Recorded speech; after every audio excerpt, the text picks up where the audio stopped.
তাহলে এখানে দুটো জিনিস আমরা দেখলাম, সেটা হচ্ছে কি একটা হচ্ছে বাস্তবের ক্ষেত্রে, একটা হচ্ছে কি সমগ্রতলের ক্ষেত্র। আয়তন মানে কি, যে কোনো একটা ঘনবস্তু যে পরিমাণ জায়গা আমাদের দখল করে আছে সেটাকে বলবো তার আয়তন। অ্যাকচুয়ালি এই আয়তনকে আর একটা নাম রয়েছে যেটাকে আমরা বলা হয় সমকোণী।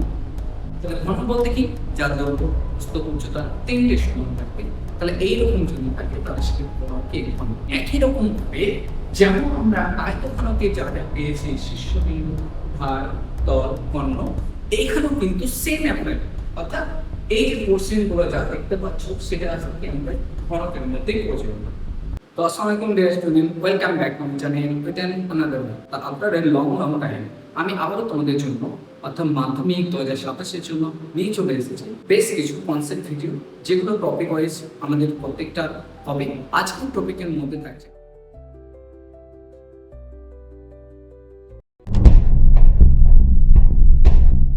তো এরপর আমরা দেখবো লম্ব বৃত্তাকার চোঙ। তো প্রথমত আমরা লম্ব বৃত্তাকার চোঙটা কি সেটা আমরা আগে জেনে নিই। অ্যাকচুয়ালি লম্ব বৃত্তাকার চোঙ এই যে পেনটা, এটাই অ্যাকচুয়ালি লম্ব বৃত্তাকার চোঙ মানে হচ্ছে যে এর তলটা কেমন থাকবে, দেখো বৃত্তাকার থাকবে।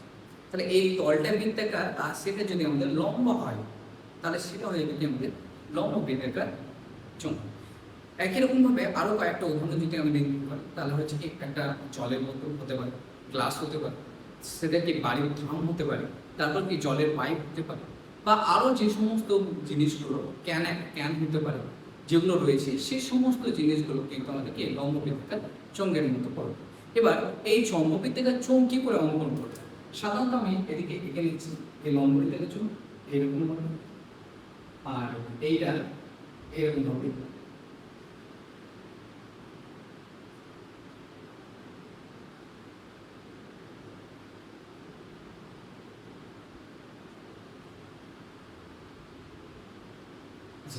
এই যে তোমরা দেখতে পাচ্ছ যে গ্রাফটা, সেটা হচ্ছে আমাদের লম্ব বৃত্তাকার চোঙ।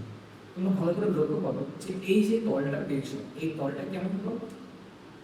এটা কেমন একটা বৃত্ত। আমি এটাকে দেখে আমি এইখানে কল্পনা করব, ঠিক আছে? এই তলটাকে আমি এইখানে কনভার্ট করব, তাহলে এটা হচ্ছে কি আমাদের একটা বৃত্ত। আচ্ছা, বৃত্তের যদি আমি এখানে আর ব্যাসার্ধ নিই, নিতে পারি? তাহলে এই আর ব্যাসার্ধ যদি হয় তাহলে এই যে পুরো বৃত্তের এই অংশটা, এই অংশটা কি বলা হয়? বৃত্তের পরিধি, তাই তো নাকি? তাহলে এই বৃত্তের পরিধির সূত্র কি? 2 পাই কত আর। তাহলে আমাদের এই বৃত্তের 2 পাই আর, এটা হলো আমাদের বৃত্তের পরিধি। তাহলে এই যে তলটা দেখতে পাচ্ছ, এই তলের আমাদের পরিধিগুলো আমি ব্যবহার করলাম যে 2 পাই আর। এবার এখান থেকে যদি আমাদের একটা লম্ব টানা হয়, অর্থাৎ এই ডিসটেন্সটা, অর্থাৎ এই ডিসটেন্সটা এখানে দেখবো, তাহলে এই যে ডিসটেন্সটা তুমি দেখতে পাচ্ছ, এটা যদি আমাদের ক্যাপিটাল এইচ হয়, তাহলে এই যে এইচ মানে হচ্ছে কি হাইট, হাইট মানে হচ্ছে উচ্চতা। তাহলে আমাদের যখন এই চোঙে আমরা যখন পার্শ্বতল বের করব, তাহলে এই পার্শ্বতলটার সূত্র কি আসবে? পার্শ্বতল। তাহলে এই পার্শ্বতলের ক্ষেত্রফল কি করে আসবে? যে এই যে 2 পাই আর, 2 পাই এর সাথে আমরা কি করব? এই এইচটা গুণ করব। তাহলে আমাদের সূত্র কি হয়ে গেল? 2 পাই আর এইচ। এটা হয়ে গেল আমাদের বর্গ। ক্লিয়ার? এবার আমরা দেখব সমগ্র তলটা। সমগ্র তল মানে হচ্ছে যে এই যে বক্রতল, অর্থাৎ এই চারিদিকে যে তলটা রয়েছে সেই তলটা সাথে এই যে তলটা এটা আর এই তলটা, এই দুটো তলকে আমরা কি করবো? যুক্ত করব। তাহলে সমগ্র তলের ক্ষেত্রফল কি? সমগ্র তলের ক্ষেত্রফল সূত্র এটা তো যা ছিল এটা হচ্ছে পার্শ্বতলের ক্ষেত্রফল 2 পাই আর এইচ। আচ্ছা, এটা যদি আমাদের একটা বৃত্ত হয়, ধরো এই পুরো বৃত্ত, এর ক্ষেত্রফল আমাদের সূত্র হচ্ছে পাই আর স্কয়ার, তাই না? তাহলে আমাদের এখানে যেহেতু আমাদের এখানে দুটো তল, এই একটা তল ও একটা তল, তাহলে দুটো তলের জন্য কত? 2 পাই আর স্কয়ার। এবার এখান থেকে কমন থেকে যাচ্ছে, 2 পাই যাচ্ছে আর আর হচ্ছে, তাহলে 2 পাই আর কমন পান দুটো থেকে, তাহলে 2 পাই আর যদি কমন নিই তাহলে এইচ প্লাস আর হচ্ছে। তাহলে এই যে এই কোশ্চেনটা তুমি দেখতে পাচ্ছ, এটা হচ্ছে কি আমাদের সমগ্র তলের ক্ষেত্রফল কি নির্ণয় করার সূত্র। তো এবার আমরা দেখবো যে আয়তন। আয়তনটা কি? কোনো একটা নমনবৃত্তাকার চৌম্বকের মধ্যে আমাদের যে পরিমাণ বস্তু ওর মধ্যে রাখা যাবে বা যে পরিমাণ বায়ু আমাদের ওর মধ্যে থাকবে বা ওটা পুরোটা যে অংশটা রয়েছে যদি নেগেটিভ মনোভাব হয় সেক্ষেত্রে আমাদের পুরোটাকে বলবো আমরা কি, যে ও আয়তন। তাহলে দেখো যে এই নমনবৃত্তাকার চৌম্বকের আয়তন বের করা শুরু। তাহলে আয়তন যদি আমরা এভাবে লিখি আয়তন, তাহলে আয়তন সাধারণত কি একটা তল, এই তলের ক্ষেত্রফল, এই তলের ক্ষেত্রফল, এই তলের ক্ষেত্রফল কত, পাই আর স্কয়ার। আর এই লম্বা ডিসটেন্সের কত ছিল, এইচ। তাহলে এটার সাথে এটা যদি আমি গুণ করে দিই তাহলে আমরা জানি পাই আর স্কয়ার এইচ ঘন। ক্লিয়ার? তাহলে এই যে তিনটে জিনিস এখানে সাধারণত, আর এই তিনটে সূত্র কিন্তু আমাদের মনে রাখতে হবে। কি, একটা হচ্ছে পাঁচতলের ক্ষেত্রফল, যেটা 2 পাই আর এইচ। ক্লিয়ার? এখানে কি হয়ে যাবে, সমতলের ক্ষেত্রফল যখন পুরোটা বলবে সেখানে সেই তলটা আসবে 2 পাই আর ইনটু কত, এইচ প্লাস। আর সমতলের ক্ষেত্রফল হয়ে গেলে আমাকে আয়তন যখন বের করতে হবে পাই আর স্কয়ার এইচ।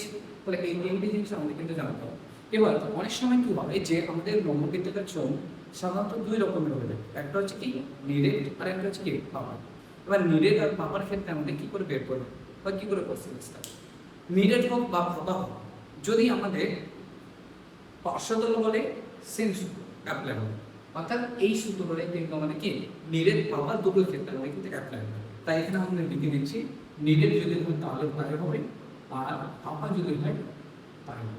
এবার অনেক সময় কোশ্চেন আসছে কি যে নিরেট এবং পাপা সেটা তো জানি না, তাহলে এই সূত্রটা কি করে অ্যাপ্লাই করবো। দেখো নিরেট মানে বলতে বোঝায় যে একটা জলের বোতল নিয়ে এসে সেই জলের বোতলে যদি খালি অবস্থায় থাকে, জল যদি কোনো রকম না থাকে, জানবা সেটা হচ্ছে ফাঁপা। অর্থাৎ শুধু ওপরে জলের যে বোতলে আছে সেই বোতলে প্লাস্টিকটা রয়েছে, তাহলে সেটা হচ্ছে কি আমাদের ফাঁপা। কিন্তু অপরদিকে কোনো একটা বোতলের মধ্যে যদি জল সম্পূর্ণভাবে পরিপূর্ণ হয় তাহলে সেটা হয়ে যাবে কি ওর নিরেট। ঠিক একই রকমভাবে আমাদের যে কোনো বস্তু করতে গেলে সেটা যদি লম্ববৃত্তাকার চোঙ হয় তাহলে সেক্ষেত্রে নিরেট মানে বুঝবা যে পুরোটা সম্পূর্ণ থাকবে, ফাঁপা মানে কি প্রতিটি জিনিস থাকবে। ক্লিয়ার? এবার যেটা বললাম সেটা কিন্তু আমাদের এখানে অ্যাপ্লাই করবে। এবার সমতলের ক্ষেত্রফল যখন কি হয়, যে সমতলের ক্ষেত্রফল যদি হয় তাহলে অ্যাকচুয়ালি সমতলের ক্ষেত্রফল যদি নিরেট হয়, এটা যদি নিরেট হয় চোঙটা, তাহলে এই ক্ষেত্রফলটা সাধারণত এটাই আসে। কিন্তু যদি এটা ফাঁপা হয়ে যায়,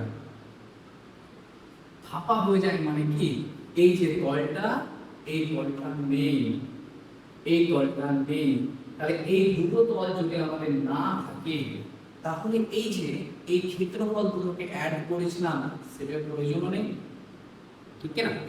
যদি কোনো একটা তলে না থাকে তাহলে তার ক্ষেত্রফল কি করে বের করবো?